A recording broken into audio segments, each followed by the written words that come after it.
passer en dernier, il y a du pour et du contre. Le pour, c'est qu'on peut rebondir sur ce que les autres ont dit avant moi. Le contre, c'est qu'ils ont déjà dit beaucoup de choses intéressantes et dont je comptais parler également. Donc, me voilà contraint à un petit exercice partiellement improvisé.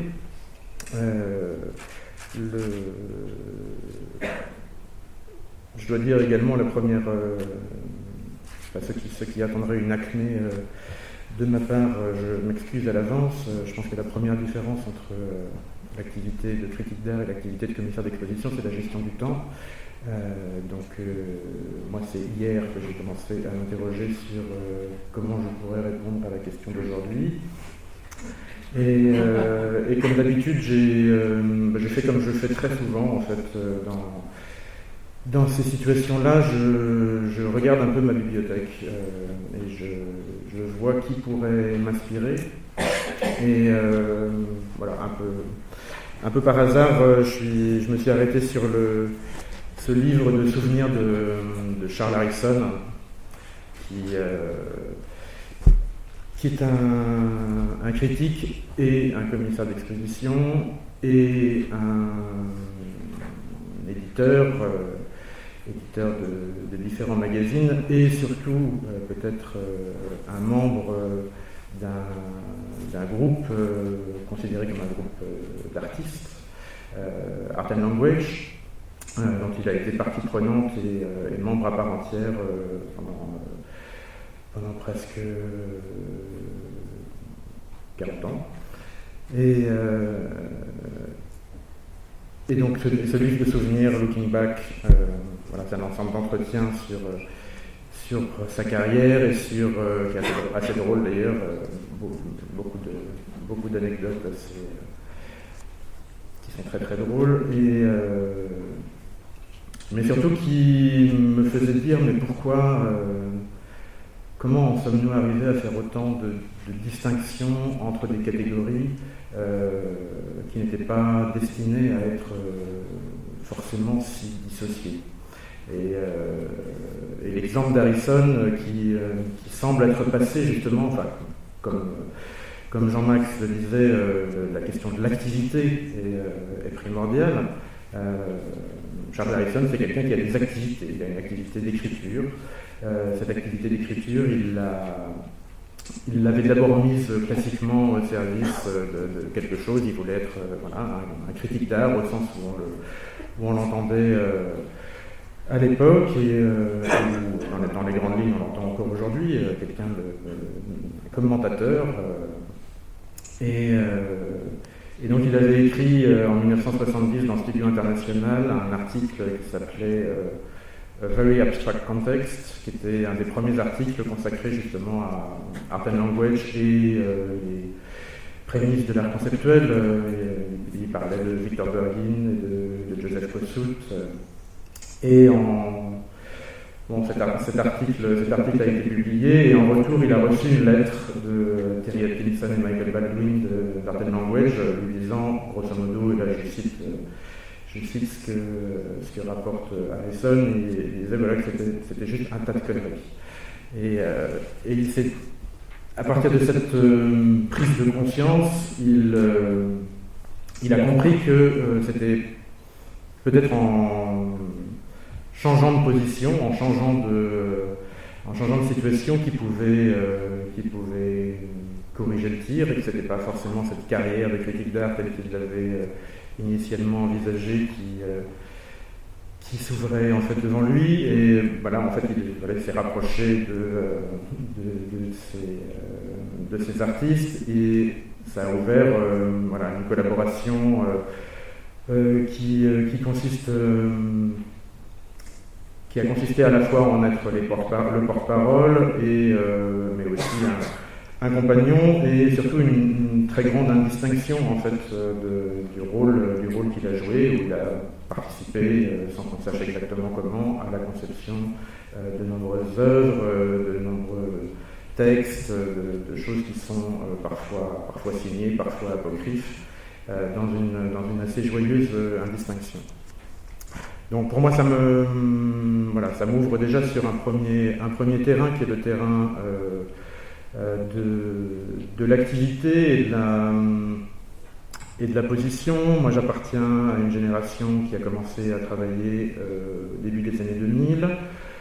Donc c'est un peu antérieur à la prolifération des programmes curatoriaux, à la spécialisation un peu d'une fonction du commissaire d'exposition. Voilà, le commissaire d'exposition, il y en a largement avant, mais disons que c'est quand même dans le courant des années 2000 où j'ai l'impression que s'est cristallisé la réflexion sur le commissariat d'exposition comme un métier, comme une fonction à part entière, dissociée d'autres types d'activités. Or, pour ma génération qui précède juste un tout petit peu ça, tout arrive un peu en même temps, justement, comme des activités. Moi, j'ai fait des études qui n'étaient pas liées même à l'art, j'ai fait des études littéraires, ici même à Abidjan. Et je suis arrivé dans le champ de l'art contemporain par l'édition, en travaillant, en étant stagiaire aux éditions Actes Sud, du coup en me retrouvant à travailler par le biais d'Actes Sud sur les catalogues des rencontres d'Arles. Les rencontres d'Arles qui me disent « Ah, nous avons un artiste ici, Göran Gertz, qui prépare une exposition. Est-ce que vous ne voudriez pas travailler avec lui? Parce que je pense qu'il faudrait quelqu'un pour coordonner un peu les activités. » Et donc voilà, en quelques semaines, en fait, je me retrouve aussi bien à écrire des textes signés ou non signés pour les rencontres d'Arles, dans un rôle, disons, pseudo-curatorial avec René Esther Gertz. Donc toutes ces choses-là arrivent à peu près en même temps et sans véritable distinction.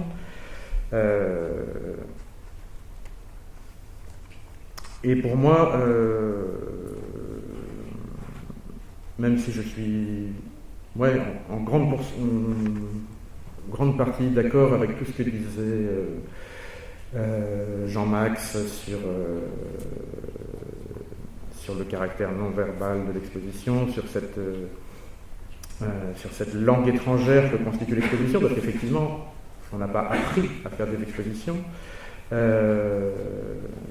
n'a pas eu une éducation spécifique à ça, donc on a appris, on a pratiqué, on a expérimenté des choses, on s'est jeté dans un rôle dont on ne connaissait que très très vaguement les contours, les limites, les attributions, jusqu'où on peut aller.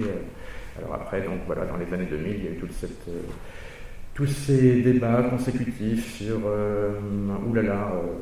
les artistes commissaires, les commissaires artistes, vont-ils trop loin, quel est ce geste, etc. Chose qui, m'ennuie, m'a toujours ennuyé en fait. Je crois que c'est pas du tout dans cette mise en case des activités de chacun, des rôles assignés, qu'on arrive à faire avancer les choses. Une petite parenthèse là-dessus, moi aussi je travaille à partir de notes, donc ça j'évolue un peu au fil de ma pensée.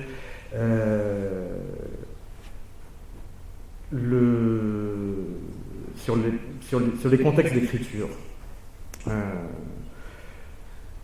Moi j'ai commencé comme beaucoup de gens en écrivant pour la presse, comme le disait Gilles Gasparina, essentiellement bénévolat.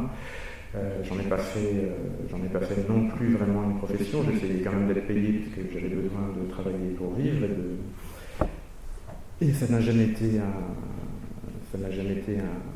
hobby ou une activité seconde pour moi. Ça a été immédiatement une activité première, donc il s'agissait quand même d'en vivre relativement sobrement pour les premières années. Donc j'ai commencé dans la presse, Et puis c'est vrai que très vite, j'ai été beaucoup sollicité par des artistes donc pour écrire dans des catalogues, dans des publications monographiques qui leur étaient consacrées. Et d'une part, ça m'a fait un peu abandonner la presse. À l'époque, j'en étais pas du tout fâché parce que je trouvais les contextes, les formats, la manière dont c'était payé plutôt insatisfaisant. Donc j'étais assez content de pouvoir travailler à une échelle entre guillemets plus professionnelle. Mais en même temps, ça amenait un véritable autre problème qui est quand même assez typique de ce genre de publication où on est quand même à son corps défendant, plutôt dans une position qui est davantage celle de l'avocat que de l'analyste.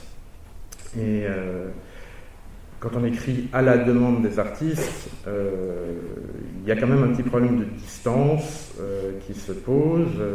Il y a une commande quand même implicite de défense et illustration du travail qui est tout à fait intéressante, que je ne conteste pas, mais qui a fini, moi, par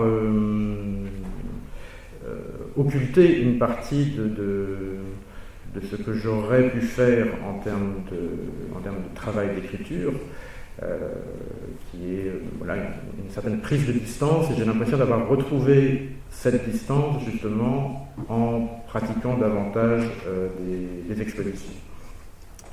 Donc je m'explique peut-être là-dessus. Ça a été pour moi une solution pour retrouver une indépendance de propos en étant quand même le plus souvent à l'initiative d'expositions, c'est-à-dire que parfois on m'en demande, parfois on me sollicite, mais quand même le plus souvent je garde une manière de travailler assez classique, c'est-à-dire que je réfléchis dans mon coin, je trouve des idées, et puis une fois que je pense que l'idée est assez solide, je prends mon petit carnet et je prends mon téléphone et j'appelle des gens. Je continue de travailler comme ça. Les commandes, heureusement il y en a quelques-unes, mais il n'y en a pas assez pour non plus travailler à plein temps. Et pour moi, c'est tout à fait satisfaisant de travailler comme ça. Ça me redonne une indépendance de propos. Et j'ai essayé de réfléchir ce qui, parmi toutes les différences évidentes qu'il y a entre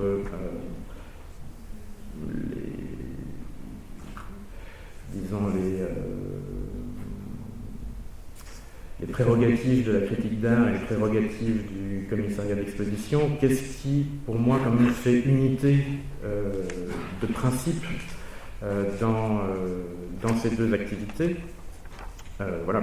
Pour répondre à la question plus clairement, moi je considère que c'est toujours la même personne qui est critique d'art et qui est commissaire d'exposition, donc pour moi, j'avais presque envie de répondre oui, bien sûr. Mais donc j'argumente un petit peu là-dessus. J'ai la conviction que quand je construis une exposition, les prérogatives essentielles sont les mêmes que celles que j'ai quand j'essaye d'écrire un texte qui soit pas un texte alimentaire complètement. C'est l'idée d'avoir une position claire,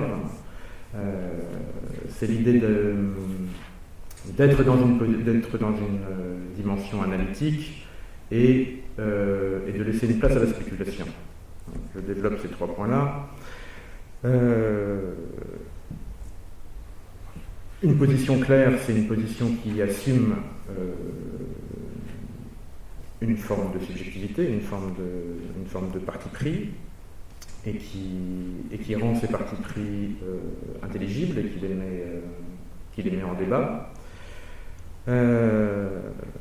La partie analytique, alors là il y en a beaucoup, et c'est vraiment compliqué d'essayer d'expliquer ça en quelques mots, parce que les paramètres sont vraiment multiples, mais chaque fois qu'on fait une exposition, il y a un ensemble de paramètres qui sont, enfin, que je prends en considération, paramètres de contexte, paramètres d'horizon d'attente, de toutes les parties en présence, aussi bien des commanditaires, de l'institution, des artistes, de ma part, d'essayer de mettre à jour et mettre au clair les horizons d'attente explicites et implicites qui sont en présence.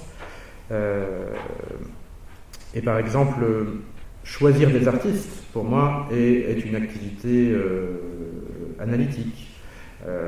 Je n'ai pas de grille, c'est pas statistique, ce n'est pas de la sociologie ni du calcul, mais il y a une combinaison complexe entre positions, donc entre subjectivité, je choisis, et ce que j'appellerais quand même une forme de tactique qui consiste à, pour moi, le plus souvent, faire une liste d'artistes qui soit vraiment organique et qui en même temps ne révèle que très peu de quoi ça parle. Donc, pour arriver à ça, j'opère par des systèmes de contradiction et d'implémentation entre des niveaux de coordonnées très variés, de contexte des artistes, de style, de propos, de famille, de filiation, de génération, où je complète et je contredis, je complète et je contredis, jusqu'à ce qu'il y ait quelque chose qui, à moi, me semble un organe intéressant, et je pense aux yeux de l'extérieur une vraie question, quelque chose qui ne dit pas clairement dans quelle direction l'exposition va opérer.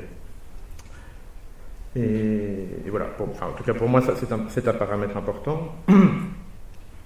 Et l'aspect spéculatif, c'est évidemment comment à partir d'un scénario plus ou moins intuitif et plus ou moins écrit, toute exposition est quand même une proposition sur un état de l'art aujourd'hui. Alors moi je distingue deux formes d'exposition dans ma pratique. Essentiellement, c'est ce que j'appelle très grossièrement les expositions d'œuvres et les expositions d'artistes. Expositions d'artistes, c'est des expositions que je fais en étroite relation avec des artistes, où le paramètre de production d'œuvres, de propositions nouvelles est important, et où d'une certaine manière on coproduit le risque d'une forme largement incontrôlée, jusqu'à un point très proche du dénouement. On ne sait pas exactement à quoi ça va ressembler. Donc là, par exemple, justement, dans ce registre-là, et par exemple les ateliers de Rennes que je suis en train d'essayer de mettre en place, c'est très très largement ce cas-là, par exemple. Donc là, par exemple, la liste d'artistes est très importante. Elle est beaucoup plus importante pour moi que le propos, que le thème, parce que pour moi,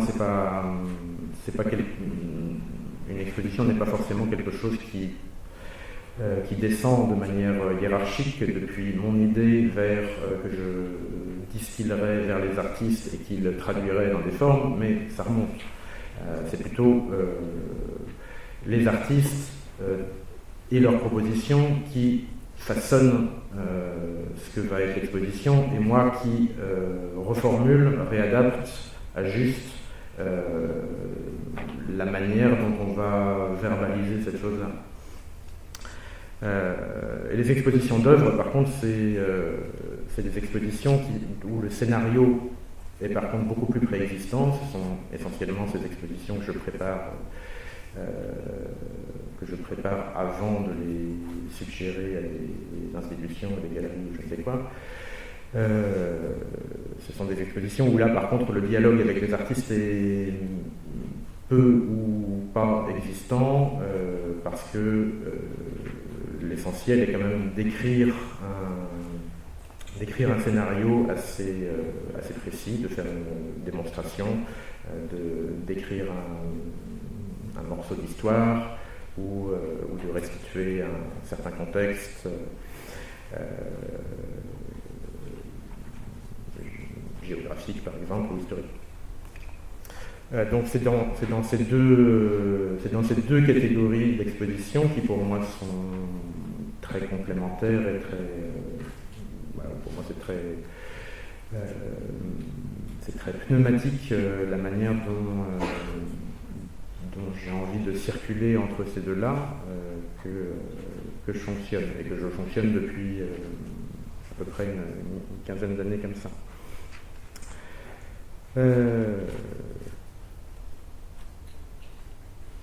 Maintenant, j'avais pris quelques notes sur ce que racontaient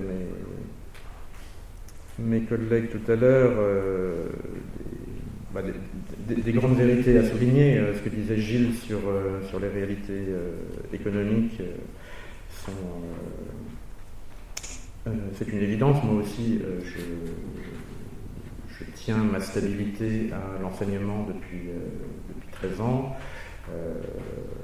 Je ne fais pas ça que pour la stabilité économique, mais aussi parce que c'est un métier qui me nourrit énormément, mais c'est vrai que ça contribue pour notre génération à cette étrange conception de notre activité. Et justement, est-ce que cette répulsion ou cette réticence, en tout cas, à considérer ça véritablement comme un métier, c'est vrai que je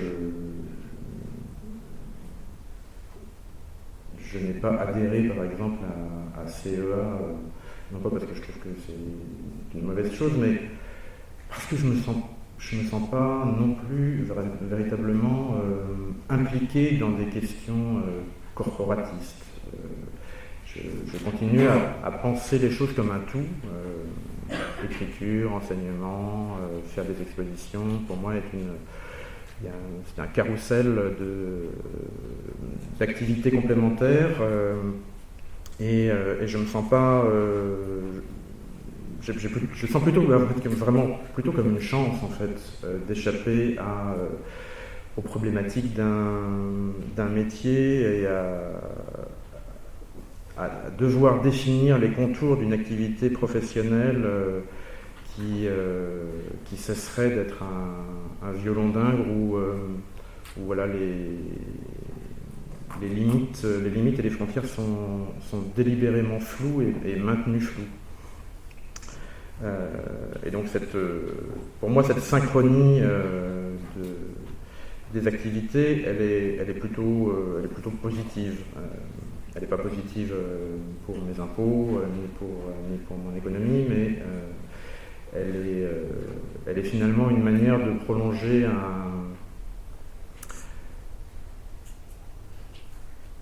cette forme de liberté incroyable que j'ai aperçue quand, en sortant de mes études de lettres, j'ai compris que je pouvais, avec l'art contemporain, échapper à ma condition de professeur de français.